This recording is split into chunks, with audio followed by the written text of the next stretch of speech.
Bueno, el tema, el tema de hoy, el tema de hoy para nosotros es el tema de sonido.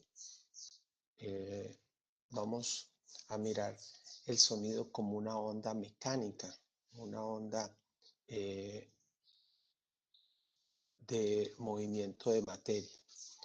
Pues uno se puede imaginar que cuando un baffle, por ejemplo, está produciendo música, eso, el dibujo lo que quiere mostrar es que es como un chorro de algo que está saliendo.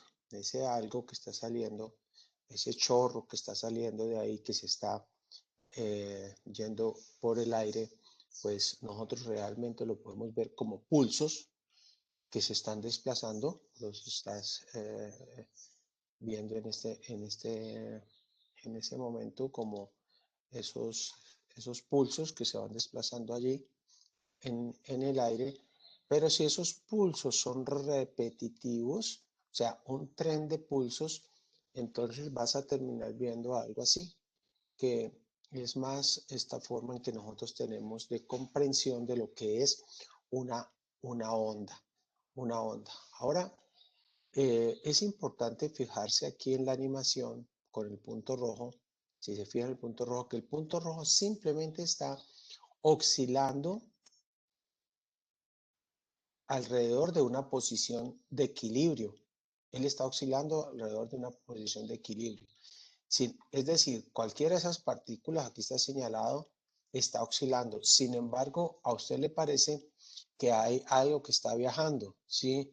Y ahí está la onda como que está viajando. ¿Y qué está viajando? Pues lo que están viajando son unas zonas de compresión, ¿sí? Es decir, unas zonas donde el aire está más comprimido, la densidad de aire ha subido, y unas zonas de rarefacción, que es el lenguaje que usamos nosotros, unas zonas donde el aire, su densidad ha disminuido. Entonces, bajo este concepto, bajo este criterio, entendiendo así el sonido, nosotros podemos estudiarlo como una onda longitudinal y efectivamente, tanto en los gases como en los líquidos, solo son posibles las ondas longitudinales, no son posibles las ondas transversales debido a que la cohesión entre partículas no permite que haya esa transmisión de energía eh, transversalmente bajo el movimiento transversal de las partículas. Entonces lo vemos, las animaciones son buenas en ese sentido para notar lo que queremos estudiar nosotros como sonido. Entonces, lo que vamos a estudiar es, en otras palabras, podemos decir ondas en una columna de aire, ondas en una columna de aire. Y esto nos permite a nosotros hacer algunas especificaciones eh, que nos van a permitir llegar a una ecuación de onda. Decimos, vamos a coger en esa columna de aire la forma en cómo estamos trabajando una columna de aire, vamos a coger como si tuviésemos un cilindro en el cual has sacado aparte en ese cilindro que tiene una área transversal A, un elemento de largo delta X, es decir, que va a tener un volumen que es delta X por A. ¿Sí? Cuando ese pulso está pasando, pues lo que va a pasar es que esta primera cara se va a desplazar una distancia y la segunda cara se va a desplazar otra distancia diferente. Es decir, podemos dar la posición de cada una de esas caras de ese elemento de volumen. La primera cara estaría en la posición S1, que sería S de X y T, y la segunda cara estaría en la posición S2, que sería S de X más delta X, el tamaño que tiene, el largor que tiene ese elemento de volumen en el tiempo. Y claro, el cambio en el volumen del cilindro perturbado va a ser la A, que es el área transversal, multiplicado por la diferencia entre S2 y S1. Si S2 y S1 se movieron la misma distancia, entonces no hubo perturbación. no hay una perturbación, aunque se esté desplazando. Entonces lo que queremos mirar es cuánto se está perturbando. De esa manera, pues es evidente que ese elemento de volumen de gas está sometido a presiones al lado izquierdo y al lado derecho, y podemos escribir la segunda ley de Newton para ese elemento de masa multiplicado por la aceleración de 2s por dt cuadrado va a ser igual a los cambios en presión, ¿sí? A la sumatoria de fuerzas. Entonces, recuerde que eso es, si tengo aquí el cambio en la presión delta P, una presión infinitesimal, entonces presión multiplicado por el área nos está dando las unidades de fuerza, ¿sí? Las unidades de fuerza. Entonces tenemos la presión en este sentido, en este lugar está en ese sentido y en este lugar está en el sentido contrario, por eso el signo menos que aparece en la ecuación que tenemos nosotros. Y hemos escrito de una manera sencilla la segunda ley de Newton para un elemento de volumen de esa columna de aire. Ahora, vamos a trabajar eso un poco porque para poder llegar nosotros a obtener una ecuación tenemos que encontrar cómo depende esa presión, cómo está ligada al cambio que tiene, o llamemos así, a la deformación del material. Y para eso primero tenemos que ver qué está pasando con la densidad. Entonces, para un elemento de gas, la gráfica, estamos mostrando la gráfica de presión contra densidad, la presión contra densidad, y podemos decir que esta gráfica, que puede llegar a ser bastante compleja, para unos cambios de presión muy pequeños, podemos considerarla como lineal, la dependencia entre el cambio de presión y el cambio en la densidad. Si el cambio en la presión delta P lo podemos mirar con el cambio infinitesimal en la densidad, lo podemos mirar como una dependencia lineal. Y en ese caso podemos escribir que delta P, tenemos acá, pues si es una dependencia que estamos considerando lineal, es buscar acá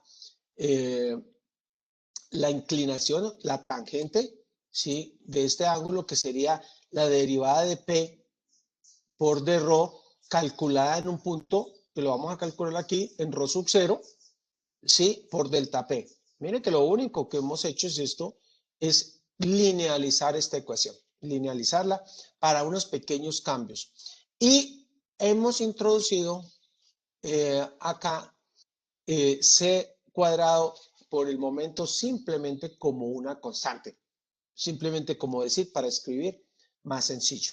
Ahora, ya que tenemos esto y lo hemos linealizado, ahora para nosotros es muy importante encontrar el cambio de densidad está ligado al desplazamiento a través del coeficiente de deformación, porque cambia la presión solamente si ese elemento de volumen se ha deformado. Y esa también es un cambio que vamos a mostrar que es lineal, que delta de rho es igual a menos epsilon, donde epsilon es el coeficiente de deformación de ese volumen por rho sub 0. Si es la deformación, entonces es ds por dx. Acuérdense que S está marcando las posiciones de cada una de las caras. Entonces ds dx por rho sub 0. Y el signo menos lo que está diciendo es que si el volumen aumenta, pues la densidad disminuye.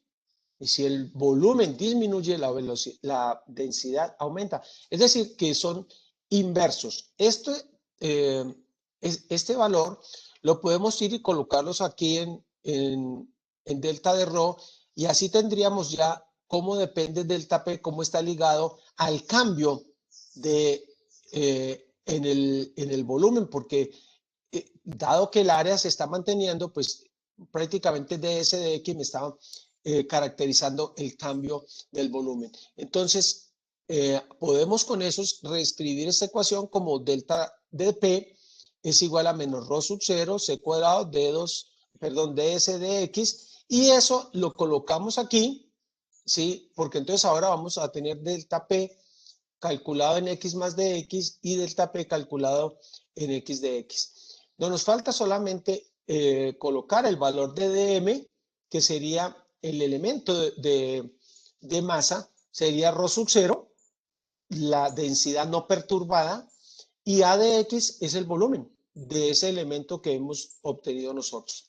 De esta manera, si reemplazamos tanto el uno como el otro y hacemos el límite, tenemos cuando dx, pues en el límite infinitesimal, pues mire que ese dx lo va a pasar a dividir aquí y lo que vamos a tener acá es la derivada de algo que ya de por sí es un infinitesimal. Es decir, que hemos llegado a escribir que d2s por dt cuadrado, que es lo que vamos a tener acá, si paso al otro lado voy a tener igual a c cuadrado d2s por dx al cuadrado. ¿Sí? Donde ese c cuadrado que hemos colocado nosotros es dp, mírenlo acá, por d rho calculado en rho sub 0. Y es muy interesante porque para las ondas viajeras nosotros ya sabemos que c cuadrado que está acá es la velocidad de la onda. Es decir, que nosotros introdujimos esto aquí simplemente como una constante, pero ahora nos estamos dando cuenta de algo bien interesante y es que la velocidad de la onda está dada por esa derivada de la presión respecto de la densidad. Ahora, calculada de esta manera, pues digamos que ese resultado que hemos tenido nosotros es un resultado que nos dice que esta velocidad es constante. Esa velocidad es constante. Sin embargo, la velocidad de la onda, aquí que estamos diciendo que no depende de la frecuencia, lo que nos está diciendo es que hemos tomado una aproximación en la cual hay ausencia de dispersión. Y queremos seguir insistiendo en la importancia de este concepto de dispersión. Es decir, del hecho de que la velocidad de la onda dependa de la frecuencia. Lo que estamos encontrando es que en esta aproximación que hemos hecho nosotros, la aproximación lineal de la gráfica de presión contra la densidad, en esa gráfica, cuando linealizamos, lo que llegamos como consecuencia es que la frecuencia no depende, la velocidad no depende de la frecuencia, es decir, hay ausencia de dispersión. Y eso va llevando como una conclusión que podemos sacar es que con esta velocidad solo se desplazan ondas con una longitud de onda lambda mayor a la distancia del recorrido libre de las moléculas en los gases. Sí, aquí no podemos hablar de las distancias interatómicas, sino de la distancia libre, la distancia que puede recorrer una partícula del gas antes de chocar con otra, ¿sí? O para los líquidos sí sería la distancia interatómica que se estaría teniendo. Entonces, de todas maneras, esa longitud de onda lambda, lo que estamos diciendo es que es bastante más grande, ¿sí? Bastante más grande que esas distancias interatómicas. Lo cual, en la mayoría de los casos, por ejemplo, estamos produciendo sonido, allí esto es, digamos que la aproximación es bastante cierta, bastante buena. Ahora, para el caso de las ondas con altas frecuencias, cuando la longitud de onda lambda es del orden de L, es decir, de esa distancia de recorrido libre de las moléculas o la distancia interatómica de los líquidos, el fenómeno de dispersión se hace presente y se va a hacer más y más fuerte cuanto más y más lambda se va acercando a L. ¿Sí? Ahora, eso llega a un momento en que hay un límite, como ya lo dijimos, estamos simplemente remarcando algunas cosas, y es que algunos sonidos, digamos así, algunas ondas mecánicas con longitudes de onda menores a esa distancia interatómica no pueden desplazarse en esos medios. Entonces, desde ya podrías decir, ondas que tengan ondas mecánicas con longitudes de onda del orden de décimas de Armstrongs podrían cruzar un sólido, y la respuesta es no. ¿Por qué? porque estaría por debajo de la distancia interatómica que se están teniendo. Son hechos bastante interesantes que estamos sacando nosotros inmediatamente como conclusión. Ahora, las ondas elásticas en gases, líquidos e incluso en sólidos, esas ondas son llamadas ondas acústicas. Y su estudio hace parte del capítulo de la física denominada acústica, un capítulo realmente apasionante. Nosotros no tenemos cursos de profundización en acústica, pero los estudiantes pueden coger estos temas en digamos, en cursos de especialización a nivel de maestría o de doctorado. Sí, es todo un capítulo de la física dedicado a la acústica. Entonces, ¿qué es la acústica? Son simplemente aplicaciones de ondas elásticas en general en gases y sólidos. ¿Sí? A eso se le dedica una parte especial de toda esa temática. Bueno, un poco más. Sí, cuando hablamos nosotros de estas ondas mecánicas, nosotros hemos dicho que parte de lo que está bien importante es entender que las ondas transportan energía. Y hablemos un poquito de la energía transportada por una onda sonora. Entonces, tenemos la onda sonora, sí, tenemos la onda sonora, hemos mostrado la ecuación de onda, sí, la ecuación de onda, y vamos a decir, para hacerlo de una manera relativamente sencilla, que tenemos una onda viajera de tipo armónico. Es decir, si tenemos una onda viajera armónica, normalmente estamos hablando de una onda que tiene la forma S sub 0 por seno de omega t menos K sub X. Eso lo hicimos nosotros para las ondas transversales y nosotros mostramos que la ecuación de onda longitudinal, de ondas longitudinales, tiene las mismas propiedades, las mismas características, aunque está describiendo movimientos estrictamente diferentes, movimientos locales de las partículas. Pero nosotros podemos usar esta misma, digamos, esta misma teoría general para mirar la energía transportada por una onda sonora. La densidad volumétrica de energía, la cantidad de energía, que también ya hicimos esto, la cantidad de energía por unidad de volumen que está transportando esa onda, pues es igual a la suma de la energía cinética y la energía potencial. Y nosotros mostramos que cuando no hay pérdida, estas dos energías son iguales, entonces lo podemos ver simplemente como 2 veces la energía cinética y podemos escribir esto como masa, pues aquí estoy mirando la densidad, entonces ρ por la velocidad con que se mueven las partículas, ds de t al cuadrado, masa por velocidad al cuadrado, no aparece el 1/2 porque estamos sumando energía cinética y energía potencial. Entonces, si aplicamos esto directamente, ya podemos escribir que esa densidad de energía que estamos obteniendo, la densidad volumétrica de energía es igual a ρ por S sub 0 al cuadrado, que es la amplitud, por omega cuadrado, que es la frecuencia de ese sonido, por coseno cuadrado de omega t menos K por X.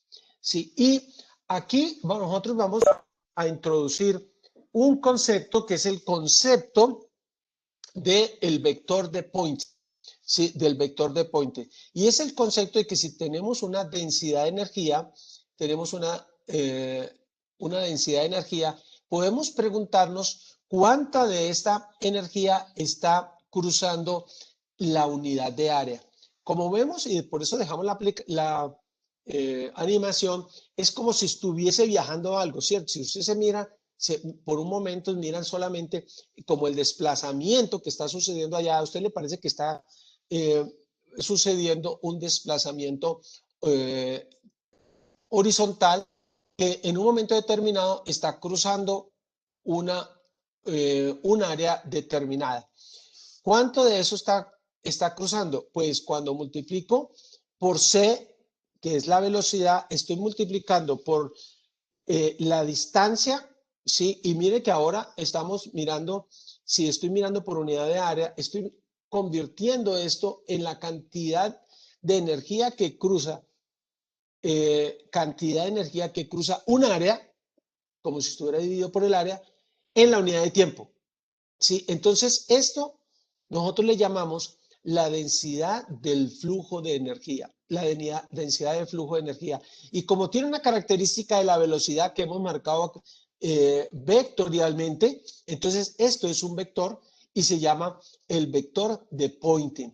¿Sí? El vector de Poynting que inicialmente este vector fue introducido de manera simultánea en la escuela rusa por el profesor Umov y en la escuela occidental por el profesor Poynting. Por eso ese vector en Occidente se llama el vector de Poynting, en Rusia se llama el vector Umov-Poynting, que es como lo tiene.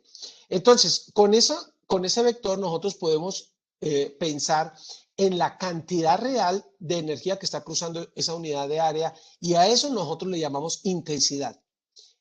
Sí, le llamamos intensidad. ¿Qué es? Es la cantidad de energía que está cruzando lo podemos tomar en promedio por cada periodo. Y si haces esta integral, mira que lo que vas a integrar realmente es seno cuadrado de omega t menos kx y lo vas a integrar por periodo. Esa integral lo que da es un medio, ¿sí? Que tenemos y por eso nos da finalmente un medio de c, de la velocidad, que la hemos colocado acá, por rho, por omega cuadrado, por s sub 0 al cuadrado. Y hemos podido tener ahora esta característica, que es la característica de cuánta energía está cruzando la unidad de área en la unidad de tiempo. ¿Cuánta energía está cruzando la unidad de área en la unidad de tiempo? Les recuerdo que energía por unidad de tiempo en el sistema internacional se mide en vatios. Entonces voy a escribir que esto tiene unidades de watts, de vatios, y estamos diciendo por unidad de área, entonces tiene vatios dividido metro cuadrado las unidades en el sistema internacional. ¿Sí? Y es una unidad que nosotros vamos a usar bastante. Tenga en cuenta que pues aquí podemos calcular, de hecho podemos hacerle seguimiento cuando estamos hablando de ondas mecánicas. En muchos casos estas frecuencias que están aquí involucradas no son tan altas y podemos hacerle seguimiento a esta función. Cuando estamos hablando más adelante de ondas electromagnéticas y especial de la luz, esta frecuencia llega a ser del orden de 10 a la 15 y hacerle seguimiento a esto no es posible y por eso, o no es posible, no, digamos que es muy complejo y por eso en términos generales nosotros allá vamos a usar este concepto de intensidad porque es lo que se usa más cuando estamos hablando de ondas electromagnéticas, pero esto es un adelanto que queríamos nosotros mostrar. Entonces, ¿qué hemos mostrado? Que la energía transportada por la onda sonora, pues la podemos calcular de esta manera. Nosotros vamos a mostrar otra expresión. Para eso es necesario que miremos cómo está ligado el módulo volumétrico, ¿sí? Y la velocidad del sonido. Y la velocidad del sonido. Para eso es necesario recordar que el módulo volumétrico es esa relación que hay entre el esfuerzo volumétrico y la deformación que es volumétrica. La deformación, comienzo por allí, les recuerdo que es cuánto se deforma por unidad de volumen. Entonces es delta de volumen sobre el volumen. Y en este caso, nosotros estamos hablando de que hay un elemento de gas o de un líquido que está siendo sometido a una fuerza por unidad de área. Eso es presión, fuerza por unidad de área. El signo menos lo que está significando es que cuando la fuerza por unidad de área aumenta, el cambio en el volumen, mire que se está disminuyendo el volumen. Entonces, por eso está ese signo menos que hay ahí. Entonces, de esa manera, podemos escribir que el módulo volumétrico, en términos generales, lo podemos escribir como, para esto, como menos P, ¿sí? Que sería esa presión sobre delta B sobre B o menos P por B sobre delta B. ¿Sí? Vamos a usar esta parte que tenemos nosotros aquí. Ahora, nosotros ya hemos dicho que C cuadrado, que lo teníamos nosotros introducidos, es igual a la derivada de P por rho calculado para rho sub 0. Y que está ligado ese cambio delta rho con rho sub 0 está ligado con la deformación menos epsilon sub 0 por rho. Es decir, que en ese caso C cuadrado lo puedo escribir que es delta P por delta rho, pues en vez de escribir delta rho puedo escribir menos epsilon por rho. Tendría dP sobre epsilon por rho, que es lo que estamos colocando aquí. Y de esa manera, entonces, ahora la deformación infinitesimal, recuerden que la tenemos aquí, la deformación delta B sobre B, entonces eso lo puedo ahora colocar y decir que entonces que tengo rho delta B sobre B, pero delta B sobre B va a ser esa presión dividida el módulo volumétrico. Es decir, que en ese caso vamos a tener que la presión, el delta de presión se va a cancelar y lo que nos va a quedar es B sobre rho. Y hemos llegado entonces a una conclusión para C cuadrado, ¿sí? O para la velocidad del sonido, que le voy a cambiar incluso la escritura, entonces la vamos, que es raíz cuadrada del módulo volumétrico dividido rho, dividido la densidad. Y de nuevo estamos llegando a esas conclusiones donde la velocidad de las ondas mecánicas, y en este caso la velocidad del sonido, es una constante de fuerza o una función de fuerza sobre una función de inercia, sobre una función de inercia. Hemos llegado a esta forma de una manera muy... Sí, no lo hemos sacado como una deducción genérica, sino de una manera muy física para que nosotros sepamos de dónde están sacando estos conceptos. Por supuesto que quiero insistir, y lo hemos hecho así, de que hemos llegado a estas conclusiones en general porque partimos de una linealización de la gráfica de P contra Rho, perdón, de presión contra densidad. Sí, pero eso, en términos generales, hay que decir que no es así. En el libro ustedes encuentran una explicación más amplia para los casos donde no está linealizado y para algunos gases. Bueno, en el caso de una onda armónica, ¿sí? Regresamos acá un poco, podemos mirar que la onda armónica que está haciendo descrita como un desplazamiento, como una onda de desplazamientos, podemos entonces pasar a describirla a través de estas últimas ecuaciones, a través de una onda de presión, una onda de presión.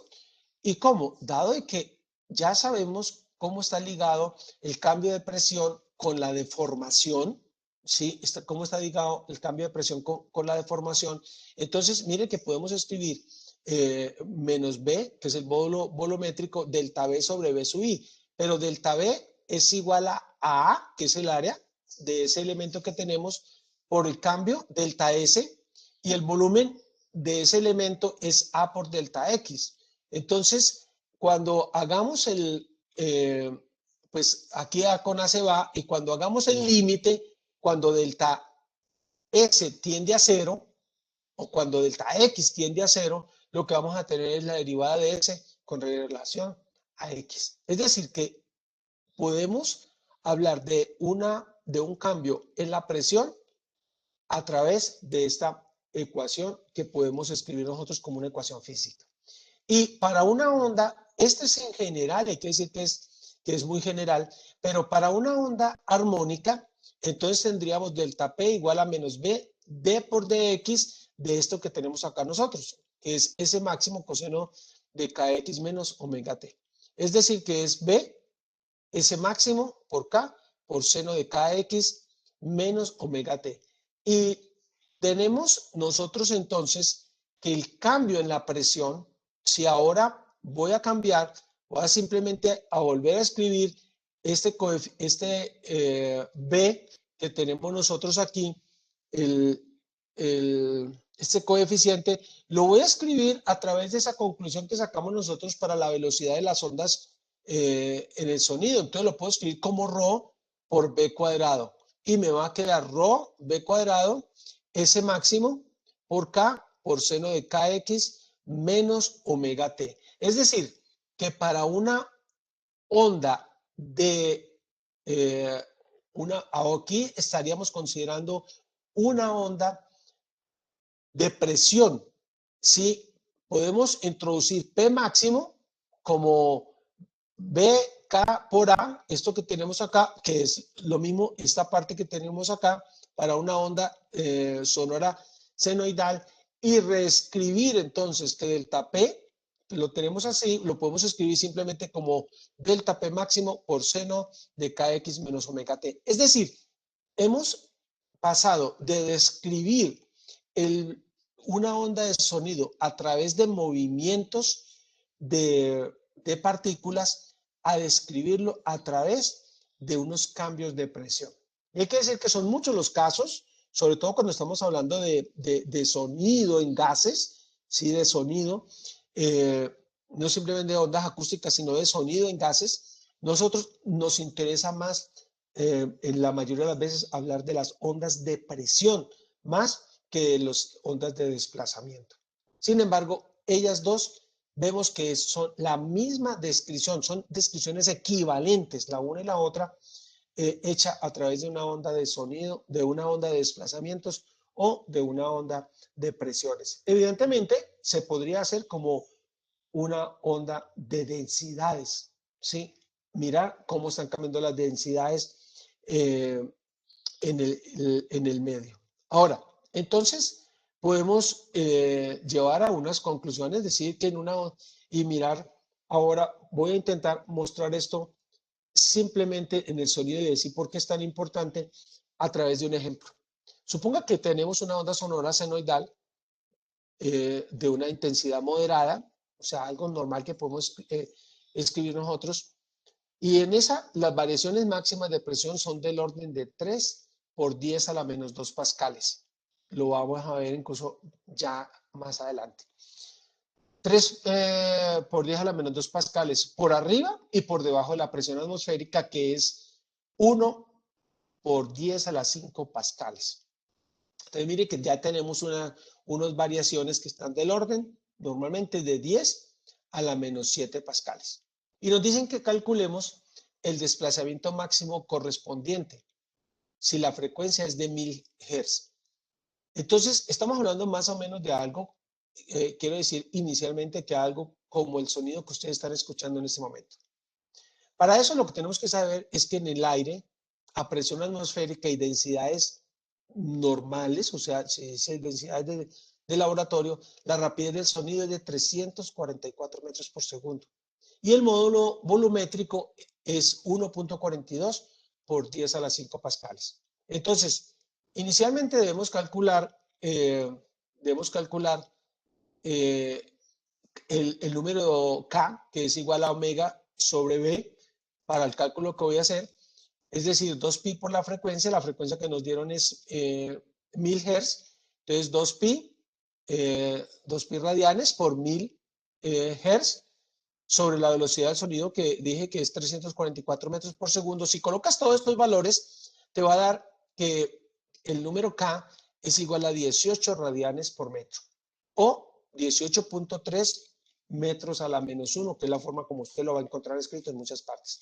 Entonces, podemos encontrar cuál es la amplitud de ese movimiento si estamos diciendo que la presión, mira lo que estamos teniendo, que es la forma típica, va a ser igual a la presión máxima, que va a ser de ese orden, sobre B por K. Esa presión máxima va a ser del orden de 3 por 10 a la menos 2 pascales, dividido el módulo volumétrico B, que lo tenemos aquí nosotros, y K, que lo tenemos acá. Si colocas esos valores, eso te da 1.2 por 10 a la menos 8 metros. Y ahí es donde los estudiantes dicen, wow, no puede ser. Es decir, que cuando estás percibiendo sonidos,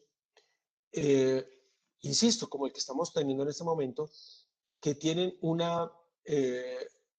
cambio de presiones del orden de 3 por 10 a la menos 2 pascales, estás siendo capaz de diferenciar movimientos, desplazamientos del orden de 1.2 por 10 a la menos 8 metros. Y digamos de 10 a la menos 8 metros. Esto realmente es algo excepcional, es algo digno de decir, wow, estamos admirados de esas respuestas que estamos teniendo nosotros, que estamos teniendo en este caso. ¿Sí? Pero sigamos un poco más adelante con estos ejemplos, ¿sí? Y hablemos para eso, hablemos de la forma como queremos básicamente hablar cuando estamos hablando de qué tan fuerte o no es un sonido. Entonces, hablamos de intensidad de ondas sonoras, que en este caso voy a hablar de intensidad de ondas sonoras periódicas. La intensidad nosotros ya mostramos cómo se puede sacar, ¿sí? Y encontramos esa definición, pero también podemos decir que en términos generales, la intensidad se define como la presión, perdón, la potencia la potencia de la señal dividido el área a la cual está pasando. Acuérdense que la potencia es la cantidad de energía por unidad de área y eso fue lo que sacamos nosotros allá a través del vector de Poynting. ¿Sí? Entonces estamos teniendo la potencia que es, perdón, que es energía por unidad de tiempo y cuando lo divido por unidad de área, pues estamos teniendo esa intensidad.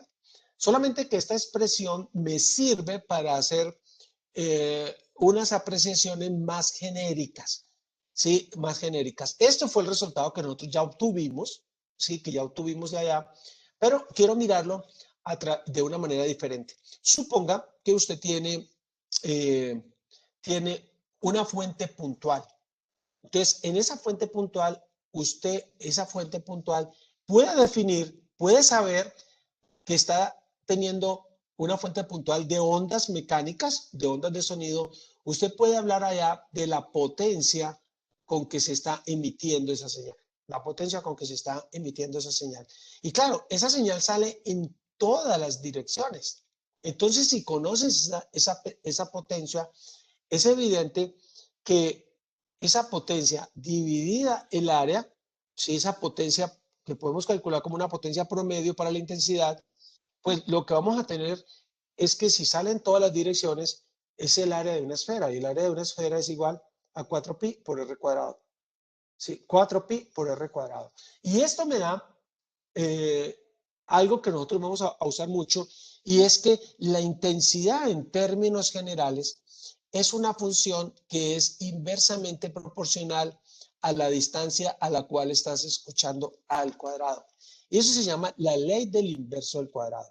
La ley del inverso al cuadrado. ¿Sí? Estamos teniendo que la intensidad es proporcional a 1 sobre r al cuadrado. Les recuerdo que aquí A es de área, ¿sí? Este A no es de la amplitud, es del área que se está teniendo, ¿sí? Estamos hablando de intensidad. Ahora, con esto nosotros podemos llegar a un lenguaje más usado en sonidos y lo vamos a hacer a partir de los límites auditivos. Cuando hablamos de sonido, casi siempre nos estamos refiriendo al hombre, ¿sí? Bueno, al humano, lo vemos así. Entonces, para un humano, los sonidos más débiles que el oído humano puede detectar a una frecuencia de 1000 Hz corresponden a una intensidad de aproximadamente 1 por 10 a la menos 12 vatios por metro cuadrado. Ese nivel se le llama el umbral de audición. ¿Sí? Se le llama el umbral de audición. Es decir, estamos hablando de lo mínimo que nosotros somos capaces de detectar. Lo mínimo que somos capaces de detectar. Ahora, los sonidos más fuertes que el oído tolera a esa misma frecuencia corresponden a una intensidad de aproximadamente 1 vatio por metro cuadrado. ¿Sí? Y a eso se le llama el umbral del dolor. Se le llama el umbral del dolor. Y vamos a hacer algunos cálculos para esto. Primero, hablemos un poquito del umbral de audición. Es decir, vamos a hablar de a cuánto corresponde eso cuando estamos hablando de cosas muy pequeñas. Entonces, primero, ¿cuál es el cambio en la presión? Sí, ¿cuál es el cambio en presión máxima? Pero ¿cuál es ese cambio mínimo que somos capaces de detectar? ¿Dónde está ese umbral por debajo del cual no somos capaces de detectar? Pues simplemente si colocamos, he colocado la fórmula de lo que hemos obtenido nosotros, porque en ese caso sería 2 veces la densidad por el volumen por la intensidad. La densidad, pues la densidad del aire, que voy a reemplazar por la densidad del aire, voy a colocar la velocidad del sonido, 344 metros por segundo, y cuando colocas eso, estás diciendo que puedes detectar 2.87 por 10 a la menos 5 pascales. Newtons por metro cuadrado son pascales. Y ahí otra vez nosotros decimos, wow, no puede ser. Es decir, estamos diciendo que si la presión atmosférica es del orden de 10 a las 5 pascales, estamos diciendo que tú puedes detectar con un oído sano cambios de presión del orden de 10 a la menos 10 pascales. Cambios de presión del orden de 10 a la menos 10 pascales. Un oído sano podría estar haciendo estas detecciones. Queremos decir que cuando, por ejemplo, va a haber, viene una tormenta, hay unos cambios de presión. Y esos cambios de presión son por encima y por debajo de la presión atmosférica, son muy pequeños, ¿sí? Pero nosotros los detectamos.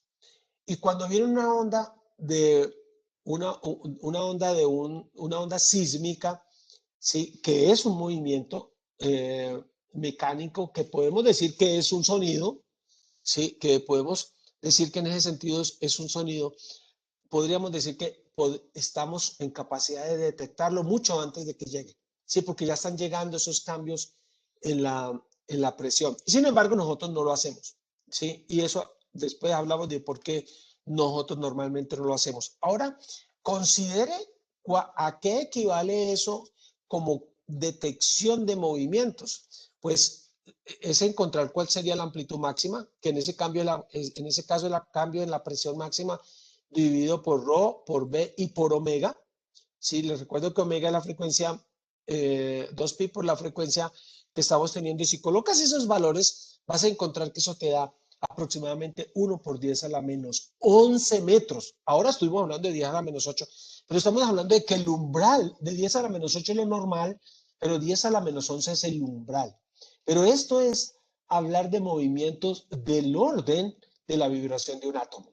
Podríamos escuchar, en otros sentidos, podríamos escuchar la materia vibrando. ¿Por qué no lo hacemos? Entonces, hay que decir que esto requiere de un fuerte entrenamiento del cerebro, no del oído. Pues estoy hablando de que hay un oído, ¿cómo se dice? Que no está enfermo, pues sano. Entonces, hay que entrenar el cerebro para hacer esas detecciones. Y por supuesto que hay que salirse del ruido del medio. Hay que estar en lugares, digamos, muy callados para hacer todas estas detecciones. Porque si no, simplemente el cerebro no es capaz de entresacar de todos esos ruidos que estamos obteniendo, todos esos sonidos que nos están rodeando, sacar estos sonidos. Pero si se entrena el cerebro y se están en las condiciones apropiadas, podríamos hacer incluso estas detecciones, lo cual realmente es formidable. No tengo una palabra diferente para decir esto, sino formidable. Un poco más sobre el tema. Un poquito más de esto del umbral de audición y umbral del dolor. Normalmente nosotros no hablamos en ese lenguaje de vatios por metro cuadrado. Cuando hablamos del umbral de audición, déjeme cambiar el color. Cuando hablamos del umbral de audición, estamos hablando de una intensidad igual a 1,0 por 10 a la menos 12 vatios por metro cuadrado. Cuando hablamos del umbral del dolor, estamos hablando de una intensidad de 1,0 vatios por metro cuadrado. ¿Sí? Ahora, realmente en sonido no se habla ese lenguaje, sino que se introduce el concepto de niveles sonoros. Y el nivel sonoro se introduce como 10 por logaritmo de I sobre I sub 0, donde I sub 0 es este umbral de audición, ¿sí? Es el umbral de audición, y entonces esto le va a dar, la respuesta le va a dar en decibeles. Esto le va a dar un número, porque recuerda que tienes I sobre I sub 0, que es el argumento de la función logaritmo aquí. Esto no tiene unidades. Y las unidades se han tomado como decibeles, porque fue una forma de medir que lo introdujo Bell. Entonces, un Bell es muchísimo y podemos hablar como estos logaritmos en base 10 como los decibeles. Calculemos cuál sería el umbral de audición. A eso le voy a llamar beta sub 0. Entonces voy a decir que beta sub 0 sería igual a 10 por el logaritmo de I sub 0 sobre I sub 0. Evidentemente esto es 1 y el logaritmo de 1 es 0, entonces esto da 0 decibeles. Así se escribe. 0 decibeles. Ahora, ¿cuál es el umbral del dolor? El umbral del dolor, entonces lo vamos a colocar acá, beta máximo sería igual a 10 por el logaritmo en base 10 de I, pero I es igual a 1, a 1 vatio por metro cuadrado, sobre I sub 0, que es igual a 1.0 por 10 a la menos 12 vatios por metro cuadrado. No escribí las unidades porque arriba y abajo se están yendo. ¿Y esto qué me va a dar? Esto me va a dar, pues simplemente este menos 12 se vuelve 10 a la 12 arriba y el logaritmo de 10 a la 12 es 12. Es decir, que esto me da igual a 120 decibeles. Es decir, que cuando a usted lo invitan a una rumba de 120 decibeles, lo están invitando a llorar, porque aquí dice que esto es el umbral del dolor. Realmente, pues eso sí duele la cabeza, y algunos lamentablemente han destruido su oído desde muy temprano. Muchos rockeros muy jóvenes ya han acabado con el oído porque están trabajando a ese nivel de 120 decibeles. Tengo que decir que si usas audífonos y le colocas mucho volumen a los audífonos, estás dañando el oído. Muchos de los celulares hoy en día traen un programa que de antemano, cuando le has colocado los audífonos, ellos regulan el volumen para que el volumen esté del orden de 80 decibeles máximo. Si comienzas a subir el volumen manualmente, muchas veces esos programas le están diciendo, no haga eso que va a dañar el oído. Pero si no quieres, pues puedes seguir trabajando de esa manera. Tenemos una tablita de los principales niveles sonoros de fuentes que conocemos nosotros. Por ejemplo, un avión jet cercano está hablando de unos 150 decibeles. Por esa razón, no deben despegar esos aviones muy cerca donde está la gente.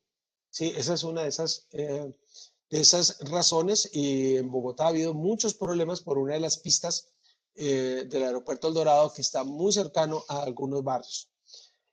Un martillo hidráulico o inclusive una ametralladora, 130 decibeles. Una sirena o un concierto de rock está del orden de 120 decibeles. El transporte subterráneo o una cortadora de pasto, 100 decibeles. El tránsito congestionado, 80 decibeles. ¿Sí? Una aspiradora, 70 decibeles. Una conversación normal, ¿sí? A lo que estamos haciendo nosotros, 50 decibeles. El zumbido de un mosquito, que sabe que usted cuando está acostándose y todo está bien silencioso, los puede escuchar fácilmente, 40 decibeles. Un susurro, o sea, cuando alguien le habla al oído, muy tiernamente, 30 decibeles. Las hojas de un árbol meciéndose, las podrías escuchar, 10 decibeles. Y el umbral de audición, como calculamos, 0 decibeles. Entonces, Tienes, bueno, se encuentran en la literatura muchas otras tablas, ¿sí? Muchas otras tablas que puedes estar teniendo. Quiero hacer un poquito más, hablar una cosa más, simplemente dejar un ejemplo, porque cuando hablamos de intensidades, las intensidades se pueden sumar fácilmente, directamente, digamos así, pero cuando hablamos de niveles sonoros, tenemos que tener cuidado de cómo hacemos la matemática, ¿sí? De los niveles sonoros. Para eso simplemente les quiero hacer caer en cuenta con un ejemplo de los cambios que tienes que hacer. Vamos a pensar que tienen dos máquinas idénticas, se colocan a la misma distancia de un trabajador. La intensidad del sonido entregado por cada máquina en funcionamiento en la posición del trabajador es de 2 por 10 a la menos 7 vatios por metro cuadrado. Primero nos preguntan, ¿cuál es el nivel sonoro que escucha el trabajador cuando una máquina está trabajando? Entonces, ¿qué hacemos? Decimos, pues ese nivel sonoro que vamos a calcular acá es beta igual a 10 por el logaritmo en base 10 de I sobre I sub 0, es decir, que es igual a 10 por el logaritmo de I, es decir, 2 por 10 a la menos 7 dividido 1 por 10 a la menos 12. ¿Cuánto me da esto? Pues esto me va a dar igual. Cuando subas el 10 a la 12 te va a quedar 10 a la más 5. Entonces esto te va a dar 50 por el logaritmo en base 10 de 2. ¿Sí? El logaritmo en base 10 de 2. Y alguien podría decirme, ¿esto qué es? ¿Sí? Y eso está en decibeles. Yo lo voy a dejar por el momento así. Ahora alguien lo puede hacer mientras yo me hago la siguiente pregunta. Entonces, esto es si hay una máquina prendida. ¿Cómo? ¿Cuál es el nivel sonoro si tenemos dos máquinas? ¿Sí? Si el nivel sonoro que escucha el trabajador cuando dos máquinas están en funcionamiento. Usted puede pensar inmediatamente, como algunas veces hacen, que si esto es el nivel sonoro para una, el nivel sonoro para dos, pues será multiplicar esto por dos. Pero la verdad es que no es así, ¿sí? Podemos ver que en este caso vamos a tener que beta va a ser igual a 10 por el logaritmo, y lo va a reemplazar de una vez, de las intensidades que las está sumando. Entonces es la intensidad del 1 más la intensidad del otro que vas a tener. Pues simplemente vas a tener aquí 4 por 10 a la 7, 10 a la menos 7 vatios por metro cuadrado sobre 1 por 10 a la menos 12 vatios por metro cuadrado. Es decir, que esto le va a dar, en ese caso, 50 por el logaritmo en base 10 de 4, que no es el doble de ninguna manera, ¿sí? Decibeles. Entonces, de esta manera es como nosotros lo vamos a hacer, y hay algunos ejercicios que van a quedar colocados para ustedes para seguir de ahí en adelante, ¿sí?